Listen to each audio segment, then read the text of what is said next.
दीपक में अगर आपकी यह आकृति बनती है तो इसका संबंध मणिपुर चक्र से होता है। और आपके कहते हैं कि चाहे आप चौथे चक्कर में भी चले जाओ, पांचवें में भी चले जाओ, पर मणिपुर चक्कर में कभी भी कार्य होना बंद नहीं होता है, क्योंकि ये सबसे ज़्यादा महत्वपूर्ण होता है और इसके बिना व्यक्ति का कोई भी कार्य नहीं चल सकता है। आज इसको जानते हैं एक नए पहलू से। मणि का मतलब, मणि का अर्थ मोती, गहना, एक ऐसा गहना जो गहना पूरा स्थान भी कह सकते हैं, शहर भी कह सकते हैं। और मणि कहते हैं कि जो मणि है, मोती है, हमारे शरीर के अंदर भी बहुत सारे गुण मौजूद होते हैं। ऐसे ही जो हमारा मूलाधार चक्र और स्वाधिष्ठान चक्र से गुजरकर हमारी चेतना तीसरे स्तर पर पहुंचती है, जिसको मणिपुर चक्र कहते हैं। जब मणिपुर चक्र की प्राप्ति के साथ ही साधक अपने महत्वपूर्ण चरण पर पहुंच जाता है, मतलब वो सातवें चक्कर पर भी पहुंच जाता है, तब भी मणिपुर चक्र उसका एक्टिव रहता है। कभी भी उसका मणिपुर चक्र ऐसा नहीं है कि वो रुक जाएगा, उस पर भी कार्य होता रहेगा, क्योंकि कहते हैं कि ये हमारा ब्रह्म स्थान है।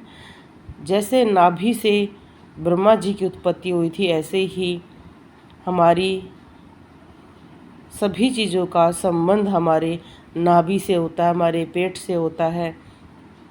इसको सर्वोच्च स्थान इसलिए ही दिया गया है क्योंकि ये बीच में होता है और हमारे ऊपर और नीचे वाले चक्रों को ये बैलेंस रखता है।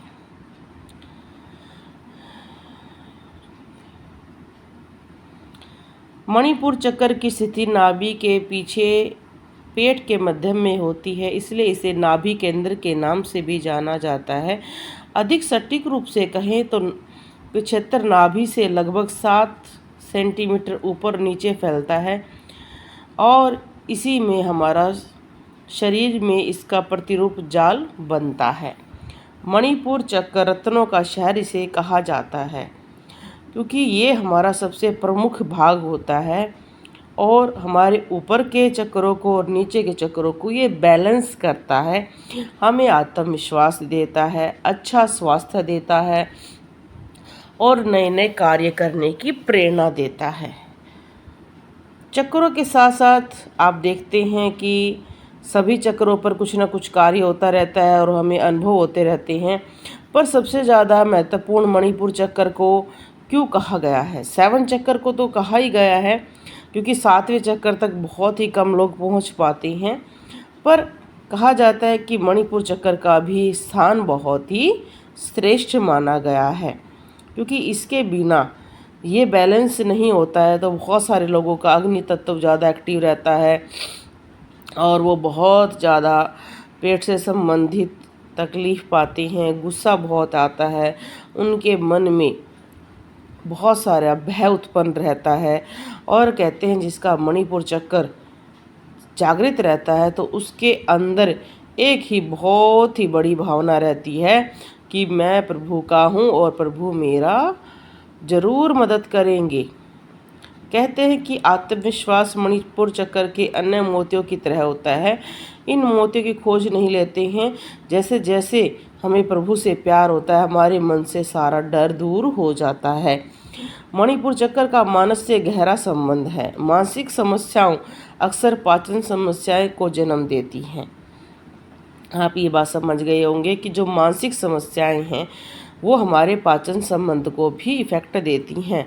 जो लोग बहुत ज़्यादा सोचते हैं तो उनको भी बहुत सारी बीमारियां होनी शुरू हो जाती हैं। उदाहरण के लिए बहुत से लोग डर और तनावपूर्ण स्थिति में पेट दर्द या दस्त का उनको प्रभाव हो जाता है। जैसे बहुत सारे लोग डर जाते हैं या कोई ऐसा कार्य उनके सामने हो जाता है तो उनको पेट में दर्द हो जाता है, दस्त हो जाते हैं। जैसे कई बार आपने सुना होगा कोई बड़ा काम होता है, कोई इंटरव्यू में जाता है व्यक्ति, किसी की शादी होती है तो वो कहता है जी पेट में कुछ दर्द हो रहा है। जैसे बहुत सारे लोग कुछ कार्य करते हैं तो उनको डर लगता है। तो ये सीधा, तभी तो कहते हैं कि मणिपुर चक्र सबसे ज़्यादा बैलेंस रखना बहुत ज़रूरी है। मणिपुर चक्र का तत्व तेजस अग्नि है, इसका जो सबसे भाग अग्नि है, और अग्नि हमारे लिए बहुत ज़रूरी है, इसलिए चक्र को अग्नि या सूर्य केंद्र भी कहा जाता है। अग्नि तत्व शरीर के भीतर शारीरिक ताप को प्रकट करता है। मणिपुर चक्र हमारे ऊर्जा संतुलन को नियंत्रित करता है, पाचन अंगों का सही ऊर्जा प्रदान करता है। जैसे आपने सुना होगा कि मणिपुर चक्र एक्टिव रहता है तब हमें एक बहुत स्ट्रॉन्ग फीलिंग रहती है कि हमारा कोई भी बुरा नहीं कर सकता, हमारे साथ अच्छा होगा। और इसलिए इसको शेर का केंद्र कहा गया है कि ये मनुष्य को शेर बना देता है। जो व्यक्ति लड़ने से भी डरते हैं, उनके ऊपर अत्याचार हो रहा हो और वो कुछ नहीं बोल पाते हैं, जैसे ही उनका मणिपुर चक्र जागृत होता है वो शेर की तरह बातें करना शुरू कर देते हैं, वो बहुत अच्छा आंसर देना शुरू कर देते हैं, उनके मुंह से ऐसी ऐसी बातें सुनाई देती हैं, सामने वाला व्यक्ति हैरान रह जाता है, उनको लगता है कि ये तो पहले बोलता ही नहीं था। कहते हैं कि भौतिक स्तर पर इस चक्र का कार्य अग्नि स्थान के समान है। जब हम भट्टी में लकड़ी डालते हैं तो आग जलती है, लेकिन जब लकड़ी लगभग ख़त्म हो जाती है तो आग धीरे धीरे बुझ जाती है। हमारी पाचन अग्नि जठराग्नि के लिए जलाऊ लकड़ी के वह भोजन है जो हम खाते हैं, और हम जितना अच्छा खाते हैं हमारे स्वास्थ्य को उतना ही लाभ मिलता है। ऐसे खाने के साथ साथ हमारे विचार भी प्रभावित रहते हैं। अगर आप अच्छा विचार नहीं रखते हैं मन में तो आपका स्वास्थ्य भी खराब रहता है, आप डरे रहते हैं, या आपको क्रोध ज़्यादा आता है, या आप बहुत ज़्यादा नर्वस रहते हैं तो भी आपके स्वास्थ्य पर प्रभाव पड़ता है। इसलिए तो कहा जाता है कि जो व्यक्ति प्रभु की शरण में होता है भगवान उसका